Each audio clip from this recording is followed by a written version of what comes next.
Assalamualaikum warahmatullahi wabarakatuh. Pagi anak-anak, bertemu dengan Bifta lagi, tapi kali ini dalam mata pelajaran yang berbeda, yaitu Aswaja kelas 6, tentang memahami paham Ahlussunnah wal Jamaah.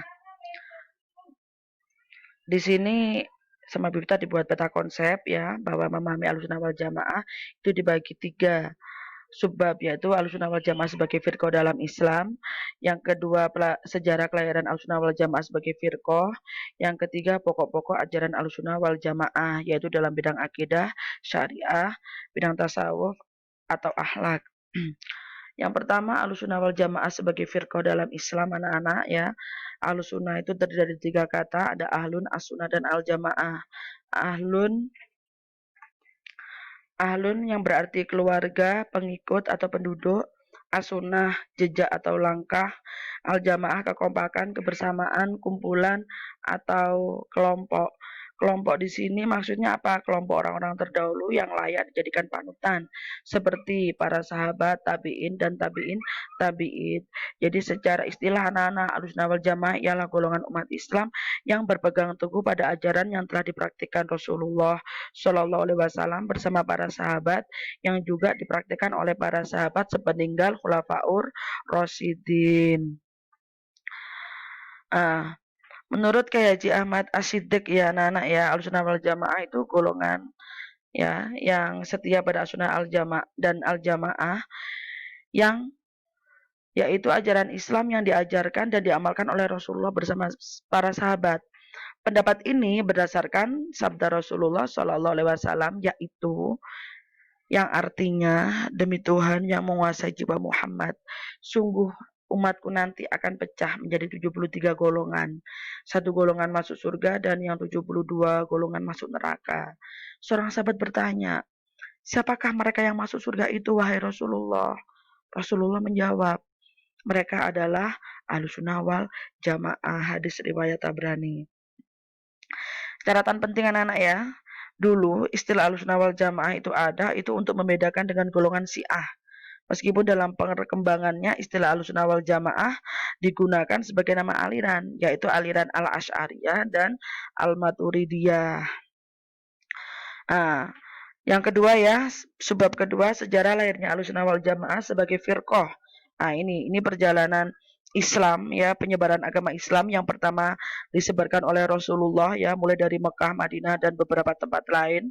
Setelah itu dilanjutkan oleh para khulafaur rasyidin, ada sahabat Abu Bakar, sahabat Umar, sahabat Utsman dan sahabat Ali, terus dilanjut oleh dinasti Umayyah, dinasti Abbasiyah dan tokoh-tokoh Islam lainnya.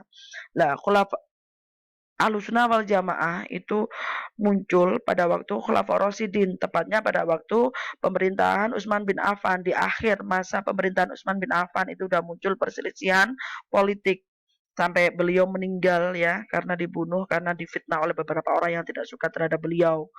Nah, dilanjut oleh Ali bin Abi Thalib. Ini juga masih perselisihannya masih ada, dan puncaknya itu pada waktu terjadinya perang Siffin ya, yaitu Muawiyah dan Ali bin Abi Thalib. Ini sama-sama Islam loh nak, yang harus diakhiri dengan peristiwa tahkim, perdamaian.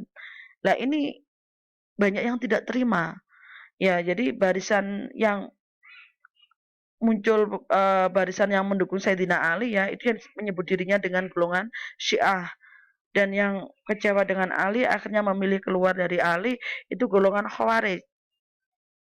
Dan yang ketiga itu Murji'ah ya, keluar dari golongan Syiah dan Khawarij, tidak mendukung dua-duanya.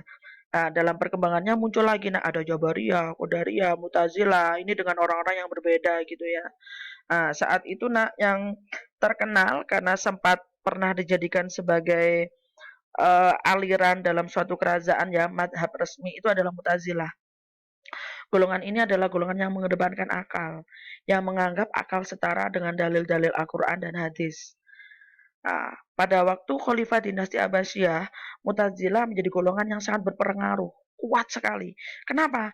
Karena sama Khalifah Al-Ma'mun yang memerintah saat itu, Mu'tazilah dijadikan sebagai madhab resmi kerajaan, yang otomatis semua umat Islam dipaksa untuk mengikuti Mu'tazilah.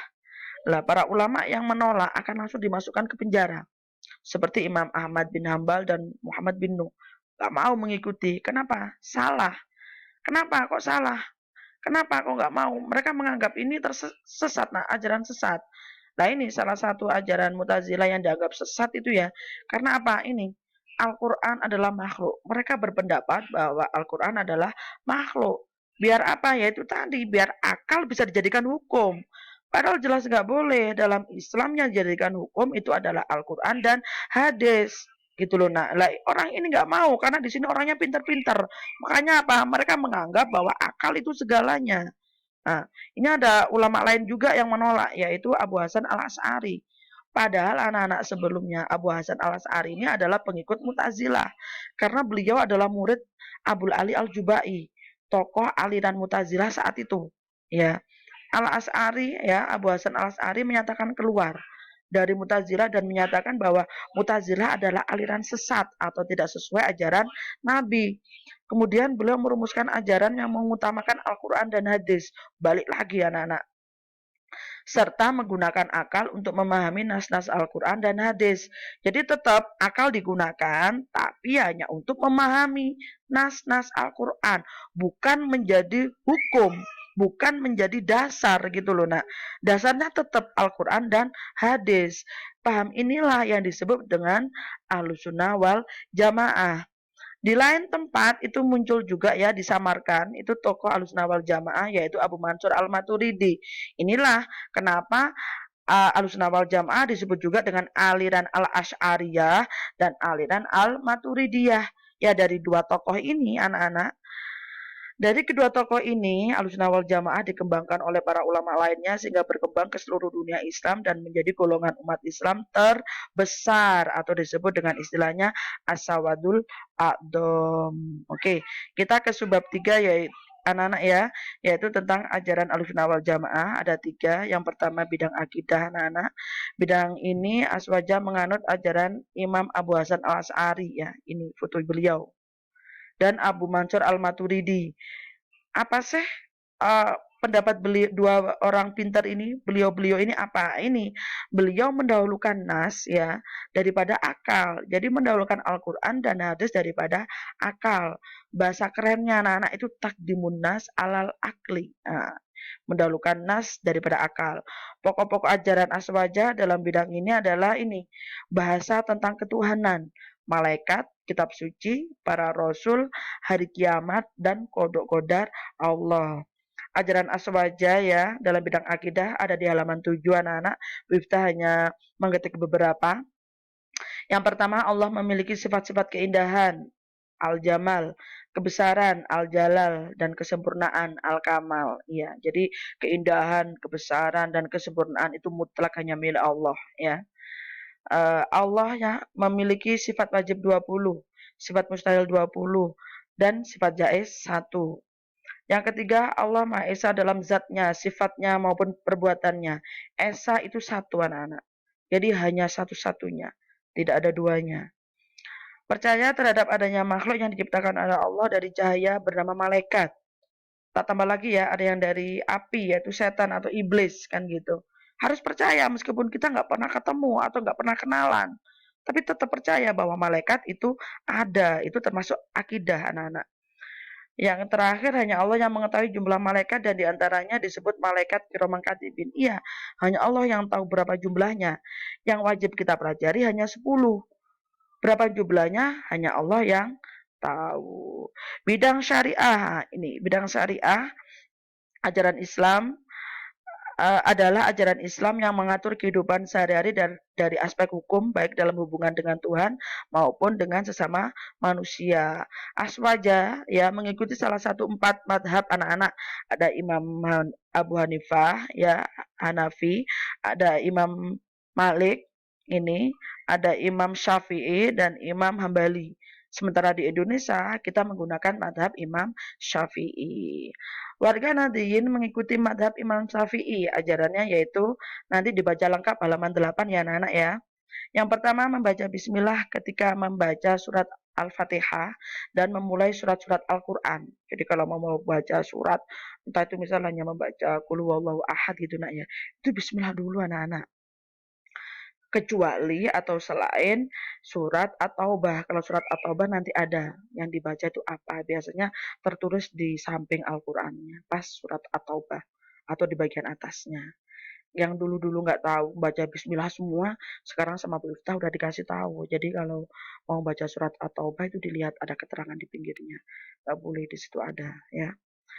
Yang kedua, tidak menyentuh atau membawa Al-Quran kecuali dalam keadaan suci ya. Ini harus suci dulu, berwudu dulu.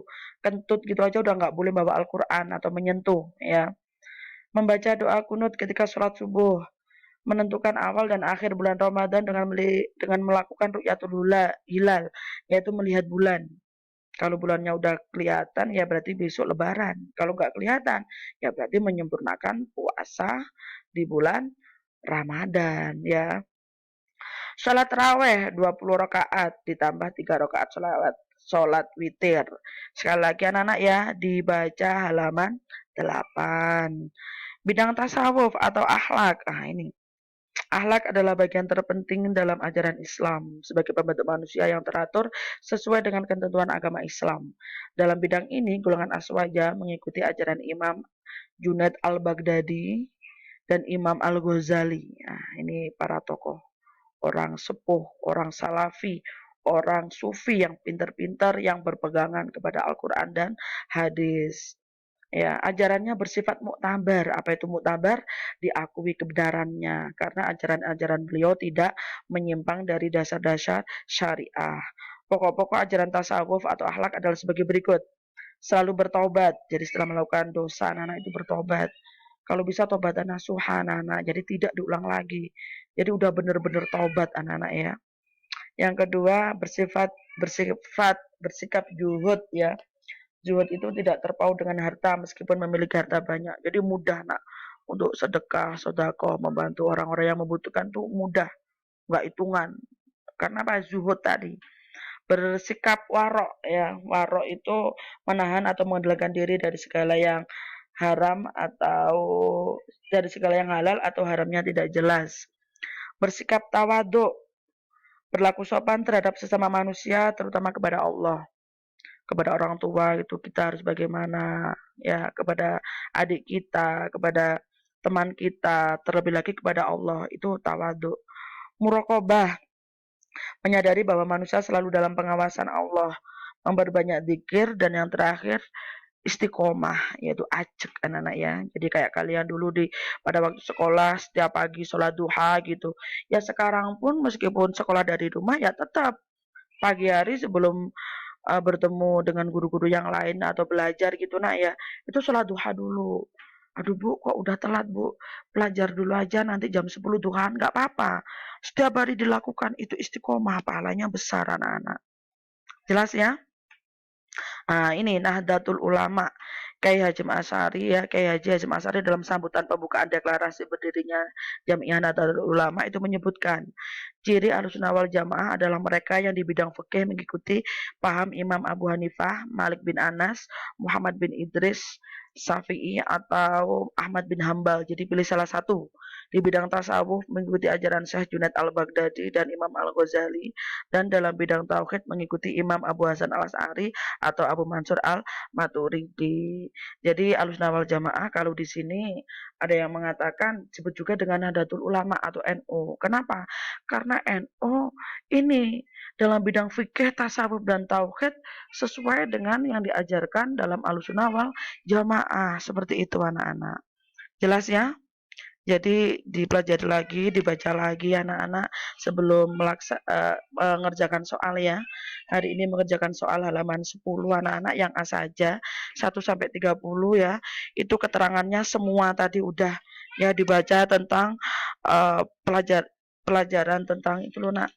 Bidang tasawuf, syariah, akidah, semuanya ada. Ya, kalau nggak paham, nggak mengerti ya dengarkan lagi dari Bu Iftah. Seperti itu ya anak-anak ya. Tetap semangat ya. Nggak boleh mengarang indah, itu materinya ada. Ya, semoga kalian paham dengan apa yang Bu Iftah sampaikan ya. Paling tidak tahu perjalannya Aswaja sampai NU. Sampai sini Bu Iftah akhiri. Assalamualaikum warahmatullahi wabarakatuh.